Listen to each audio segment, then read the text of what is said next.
यशोमती मैया के नंद लाला। चोर, तेरा इतना साहस, मेरी आंखों के सामने तूने माखन चुराया। कान्हा, कहीं जानकी और सावित्री सत्य तो ना कह रही थी? नाना मैया जी, मैंने ना चुराया है, वो आया था। मूर्ख समझती है मुझे? तेरे मुख पे लगा माखन सारी कथा कह रही है।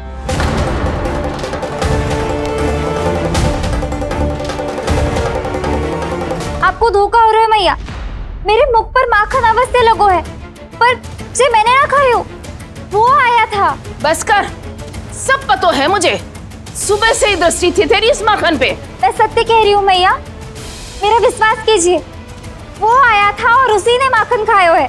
वो आया था। अरे कौन आया था? कान्हा, कान्हा, कान्हा।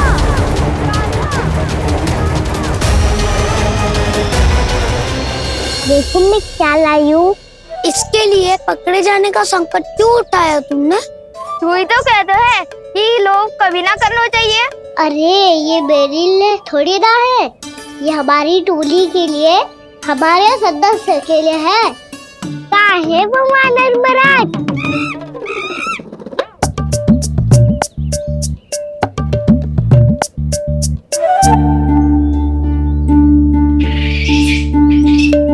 धन्यवाद वानर महाराज, अवश्य घर छोड़ के आए होंगे इसे। अब आप ये दो और ये लो।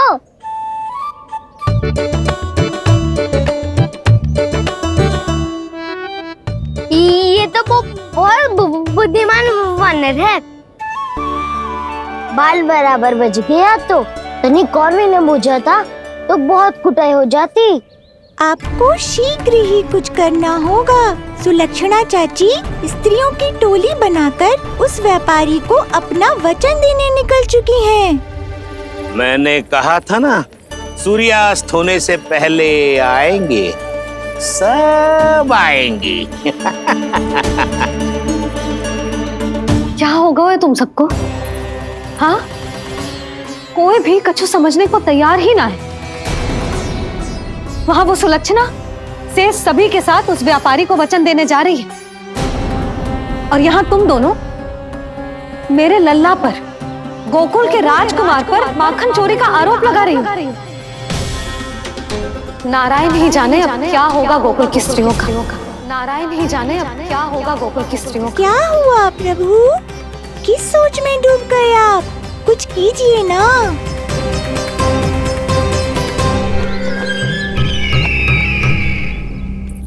मुझे अच्छी तरह स्मरण है भैया, आपको मेरे हाथ की बनी खीर बहुत प्रिय लगती थी। आशा है कि आपको इसका स्वाद अभी भी स्मरण होगा। लो भैया, जी भर के खाओ। ऐसी मिठास तो ना गुड़ ने सीखी है ना मधु को पता है। अद्भुत, अद्भुत देवकी, अद्भुत। तेरी इस खीर के लिए तो पूरे विश्व से युद्ध कर सकता है कंस। वहां क्यों खड़ी है? वाह, खिला बहन।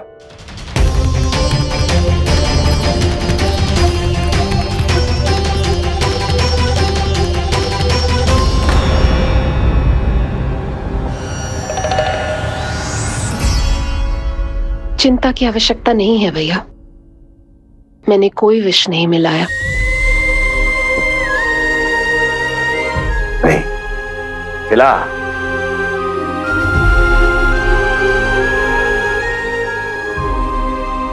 आह, उत्तम, अति उत्तम। वैसे इतना प्रेम अपने इस दुष्ट भाई पर कैसे? क्या हुआ देवकी? कहीं तू भयभीत तो नहीं हो गई कंस से?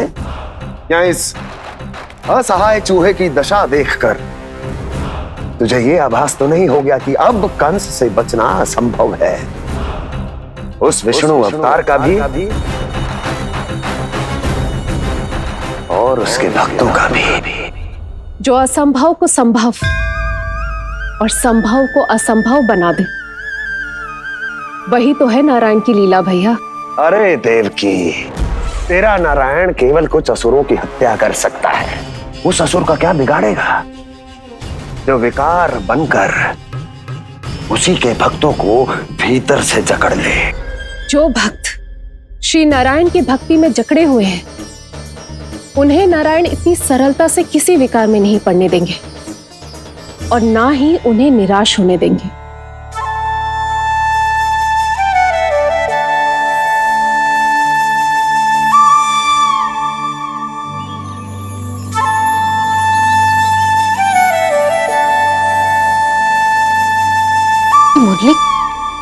मुरली की धुन।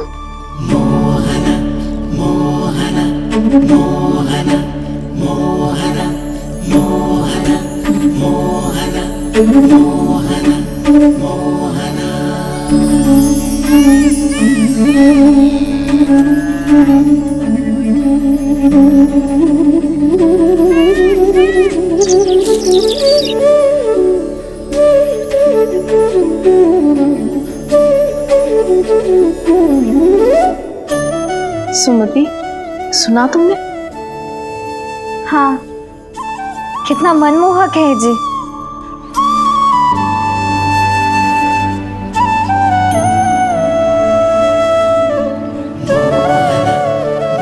कान्हा,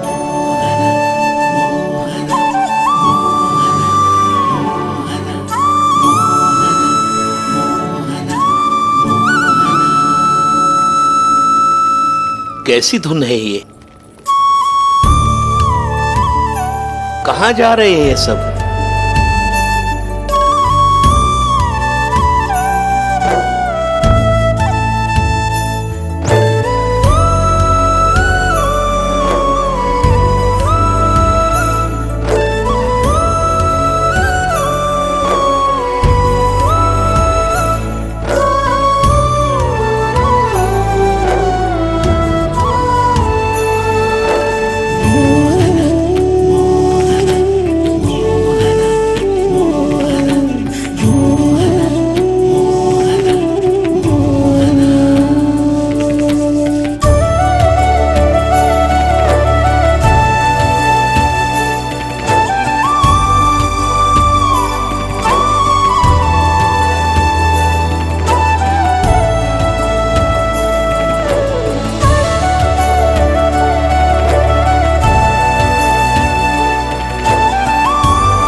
खीर तो केवल माध्यम था भैया।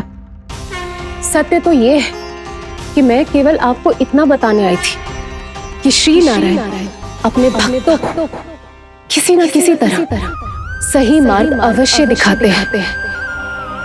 नारायण उन्हें लोक तो क्या किसी भी जाल में नहीं फंसने देते, कभी नहीं। नारायण उन्हें लोक तो क्या किसी भी जाल में नहीं फंसने देते। कैसी लगी मेरी मुरली की धुन? अच्छी थी ना? आनंद आयो?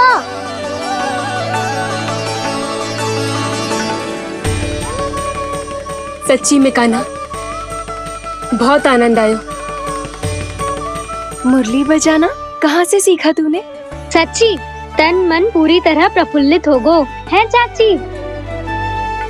जैसे सब कुछ मिल गया। तो फिर किस वस्तु के पीछे भाग रहे हो आप सब? सब तो है आपके पास। सुख, स्वाद, समृद्धि, फिर संतुष्टि क्यों ना है?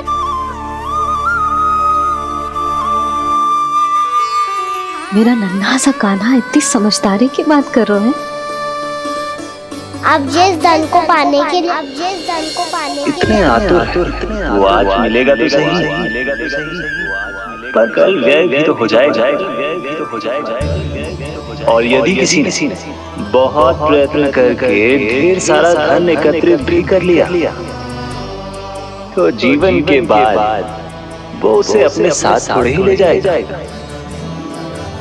इस धरती पर जन्म लेने वाले सभी प्राणियों की सारी संपदा, यहाँ तक कि उनका तन भी समय आने पर मिट्टी में मिल जाता है। आशीष पति आत्मा वो तो परमात्मा के चरणों में चली जाती है। मैया भी यही है, स्वयं पे नियंत्रण पाना पड़ेगा। ये सब मेरे बाबा समझाते हैं। मैं तो समझ गया, अब आप सब भी समझ जाओ ना तो क्या कान्हा? ना तो लोक का राक्षस जकड़ लेगा। सब झटक लूंगा।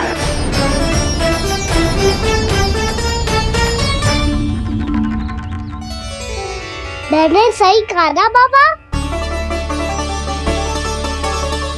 बात तो सही कह रहे हो है जय।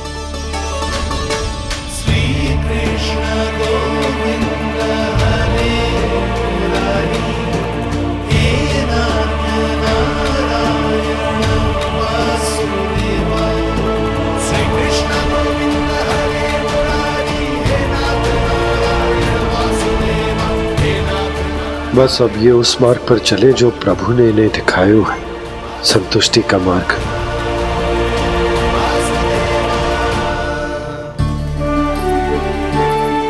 ठहरो।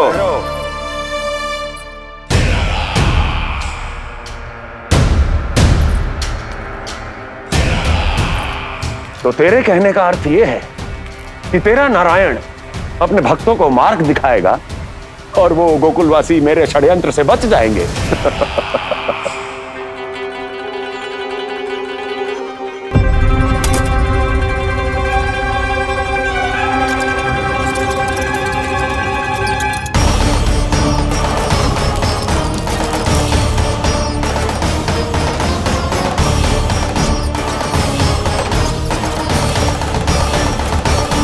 लोभ, तेरा नारायण चाहे कितने भी मार्ग दिखा दे, किंतु जब व्यक्ति के भीतर लोभ बस जाए उसे तो स्वयं भगवान भी नहीं बचा सकता।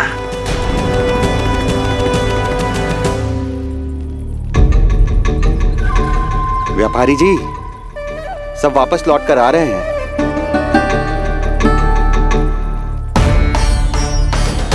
व्यापारी जी ये रुक क्यों नहीं रही हैं? ये सीधी ही चली जा रही हैं। सब झटक लूंगा।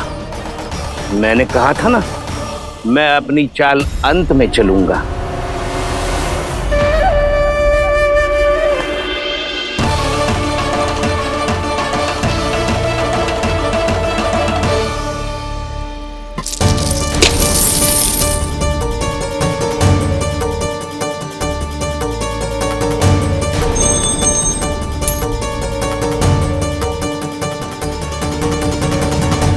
सिक्कों से भरे मटके यहाँ क्या कर रहे हैं?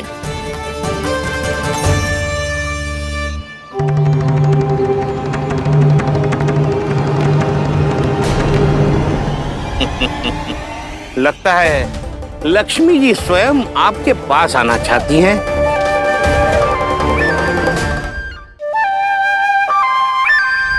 सब तो है आपके पास, सुख, स्वाद, समृद्धि, फिर संतुष्टि क्यों ना है?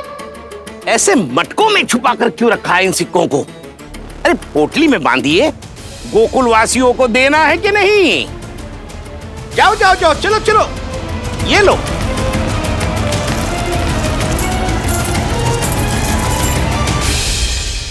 अवसर का लाभ उठाने को लोभ ना कहते, पर अवसर यदि हाथ आए और हम उसे गवा दे, इसे मूर्खता अवश्य कहते हैं। गोकुलवासी आपके साथ व्यापार नहीं करेंगे।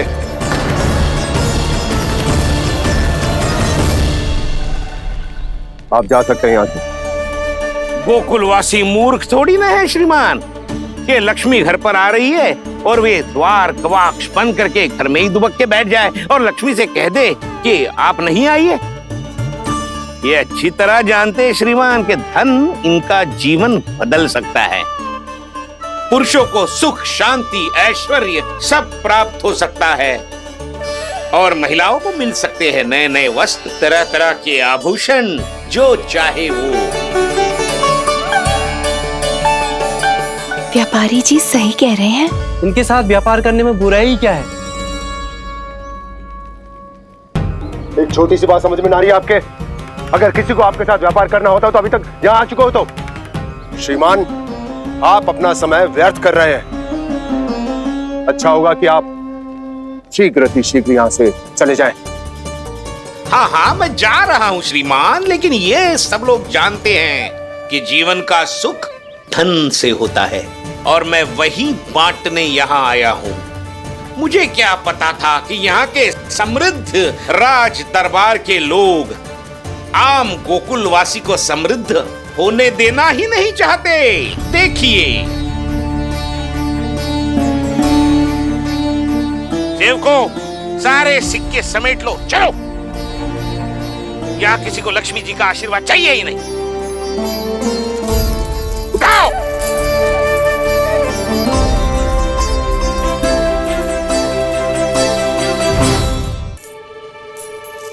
नाना व्यापारी जी, हम आपके साथ व्यापार करने के लिए तैयार हैं। हाँ, हम भी तैयार हैं। सुलक्षणा? हाँ हाँ व्यापारी जी, हम दोनों भी तैयार हैं। हम सबको आपके साथ व्यापार स्वीकार है।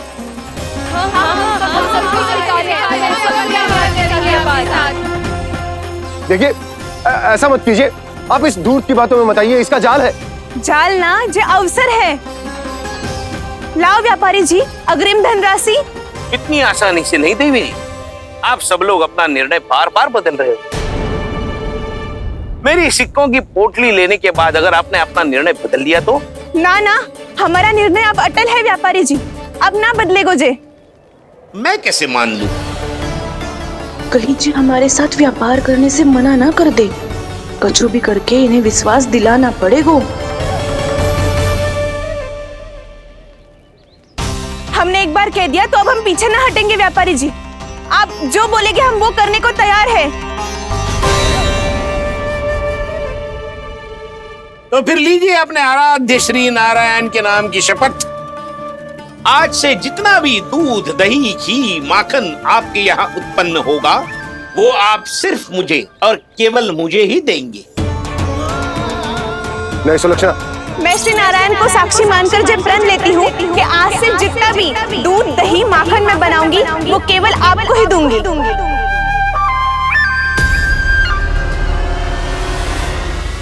मैं भी श्री नारायण को साक्षी मानकर प्रण लेती हूँ। मैं भी प्रण लेती हूँ।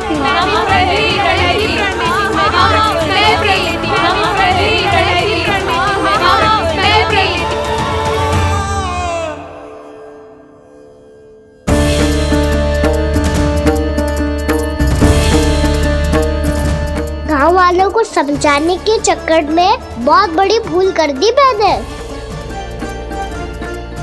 बाबा सहायता करो ना। लगता है मैया को संदेह हो गया है। मैं ना चाहता मेरा सत्य सामने आए। बाबा!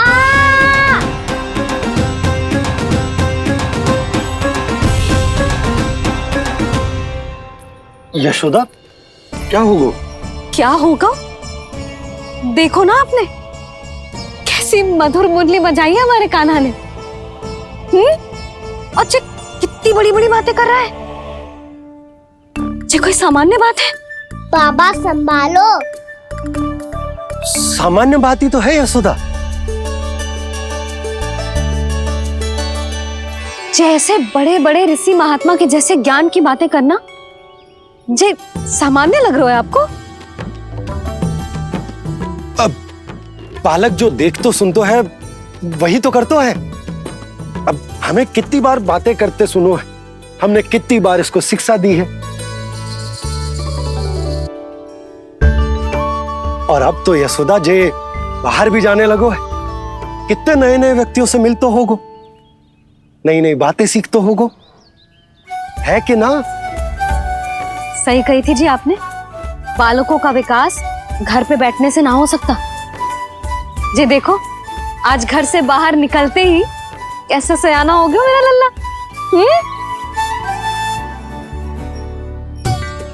इन सब की तो मत ही मारी गई है, जो मेरे इतने समझदार लल्ला को माखन चोर बनाने पे तुली हुई है सबकी सब। क्यों रे, इतनी शीघ्र इतनी बड़ी बड़ी बातें करने लगो तू? बड़ा भी तो हो रहा हूँ मैया। बहुत बड़ा हो गया है ना तू। अब चल घर चल के मुझे बता और क्या क्या सीखा है तूने। तू तो बचको का ना, पर इन गांव वालों का क्या होगा? मेरा कार्य मार्ग दिखाना था बाबा। अब वो कौन सा मार्ग चुनेंगे ये तो उन्हीं पर निर्भर है।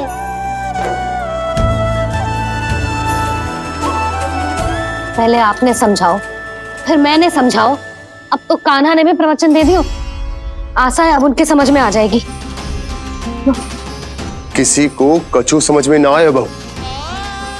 उस दूर के सिक्कों की खनक ने सबको अंधा और बहरा बना दिया। सबने श्री नारायण के नाम का प्रण लेकर उसे वचन देती हो। अब से अपना सारा दूध, दही, माखन सब कुछ केवल और केवल उस व्यापारी को ही देंगे। जिन्हें मैया भी नहीं समझा पाई, उन्हें तो नारायण भी नहीं समझा सकते हैं।